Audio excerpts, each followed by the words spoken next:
Hey folks, Mike from LI Flies Mike here, and today we're going to be tying a top water shrimp fly that you should have for this upcoming spring season. As always, the full list of materials will be down in the description below. We're going to get started here by making our shrimp eyes. So we're going to be using some monofilament and some killer caddis beads.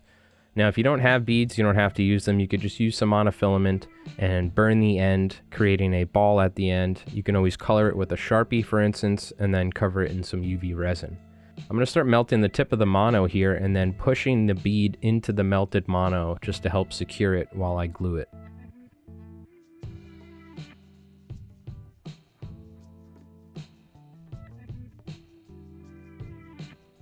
So now taking some medium UV resin, or whatever UV resin, or epoxy, whatever you'd like, I'm just going to coat the bead here and help create some bulk, giving us a little bit of a larger profile for our shrimp eyes.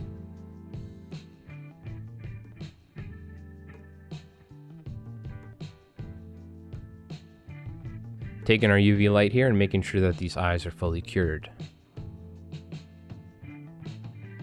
And there we have one shrimp eye. With our shrimp eyes done, we can go ahead and start tying the fly here. We'll get started by tying some tan bucktail. I will say you can feel free to tie this fly in whatever colors you'd like. I'm just going for a kind of tan, orange, rusty colored shrimp fly here. And we're going to take that bucktail and tie it right behind the hook eye, leaving a short gap to work with, and have this extend probably about an inch, inch and a half out behind the fly. Taking some Krystal flash, I'm looping it and creating the antennae, I guess you could say, those longer feelers that stick out the back of the shrimp. So now I'm taking some different colored rubber legs or Sili legs here. You can even use rubber bands if you'd like. They're not as durable, but they work. And I'm just going to be tying some feelers off the back here to give us that buggy crustacean shrimp look. Kind of cutting these at some different lengths here just to create some natural variation.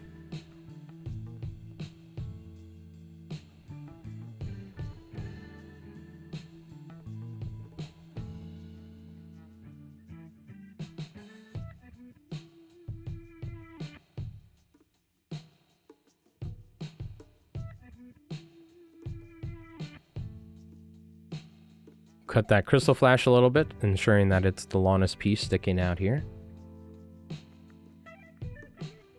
So now I have some deer belly here, some kind of rusty orange deer belly. You could always use the backside of a bucktail if you'd like. It's a stiffer hair and it's going to add some buoyancy to the fly.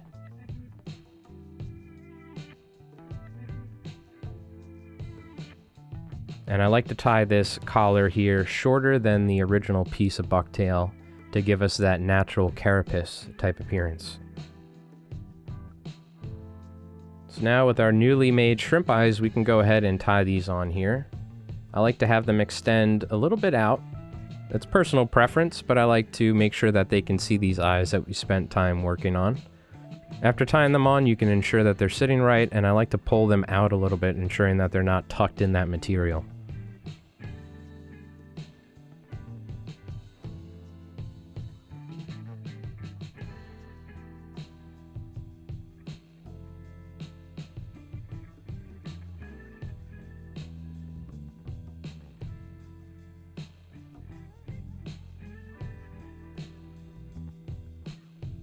Being sure to cut that mono somewhat earlier up the hook shank, so that way we don't end up with too much bulk near the end.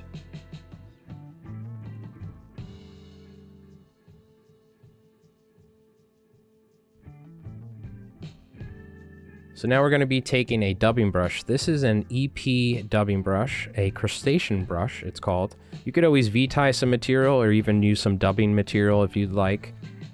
I'm just using this crustacean brush because we have it, and I like those little rubber legs on there.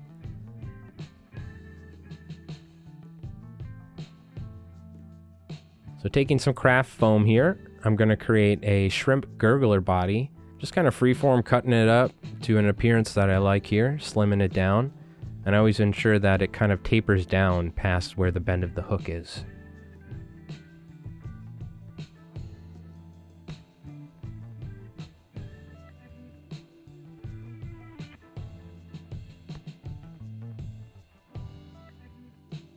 This is going to help ensure that the fly has some buoyancy to it, and if you fish with a floating line, it'll even have some surface disturbance. So now taking some dubbing wax, I have some random bright orange dubbing.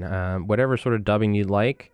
You can even take the underfur off a craft fur and use that. I'm just going to create a bright orange belly for underneath that dubbing material. The idea behind this is maybe some sort of roe on the shrimp or something like that, just to give it some color.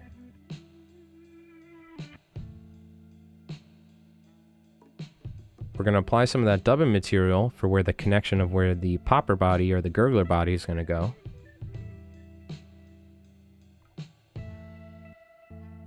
We can tie this in right where we wrap that dubbing material.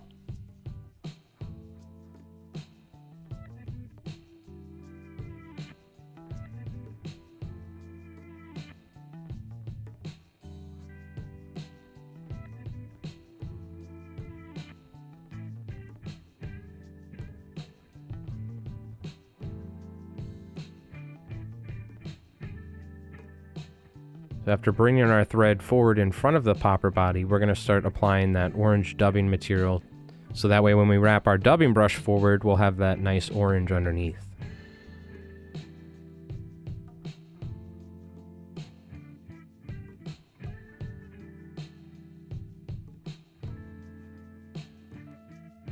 I like it when it's a little messy. It gives us that shrimpy appearance, you know?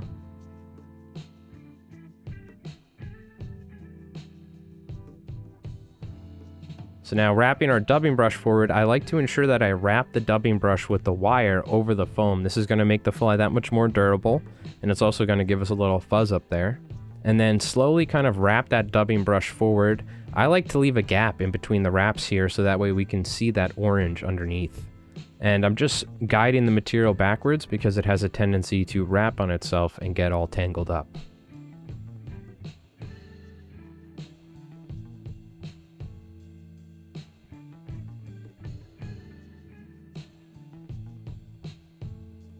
So when you get it where you like it, you can secure it down, tying it down pretty tight, and then I like to pull up on the brush, ensuring that it wraps nice and tight down onto that hook shank. A little trick when using dubbing brushes, that metal wire is pretty sharp. Use your thumbnail, don't poke your finger, but use your thumbnail to then push that metal wire down so the sharp dubbing brush won't cut your thread.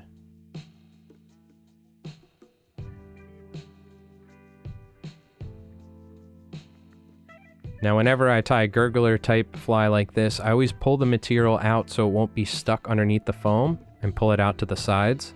We can always trim it if we like, but if not, this will create some nice fluttering action underneath that popper body as you strip the fly or as it swims.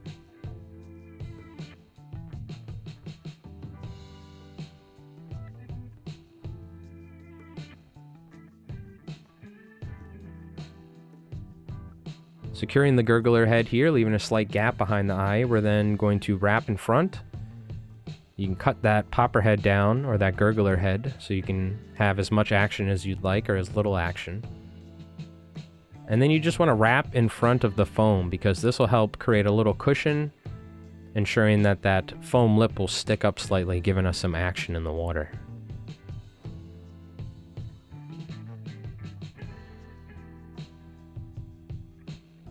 We'll throw a couple whip finishes on here, cut that thread, and then we'll put some head cement on.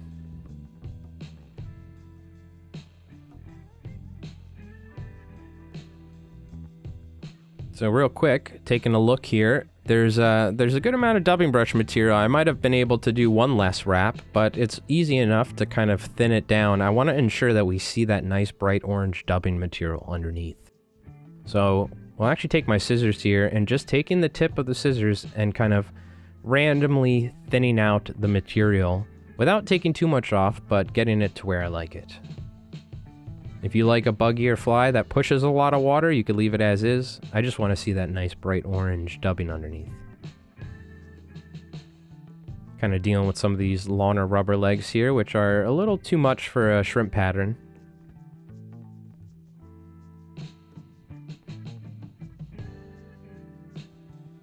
There we go, that's kind of right where I want it. I'll go ahead and take some head cement here and apply this on the thread on top with the foam, using my finger to wipe off the excess off the foam.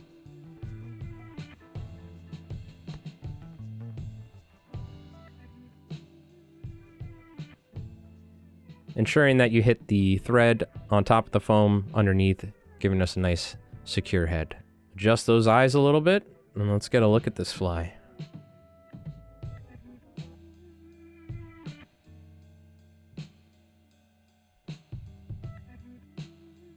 So if you'd like something different than an ultra shrimp or a traditional shrimp fly, I love Gurglers because you can fish them with sinking lines and they will still float. They will even have some fluttering action.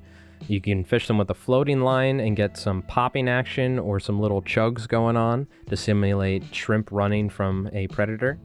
And you'll see here, if you fish it submerged with a sink tip, for instance, the fly has some great action in the water because the foam wants it to float. If you strip the fly, it'll then give you some nice action and get some fluttering in the water. It's a great fly for fishing on the surface or subsurface.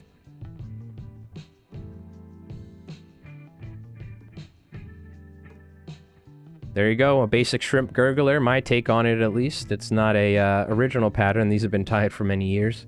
But I hope you enjoy. This is a great fly for fishing in the spring, in the back bays, in the creeks, and throughout the summer.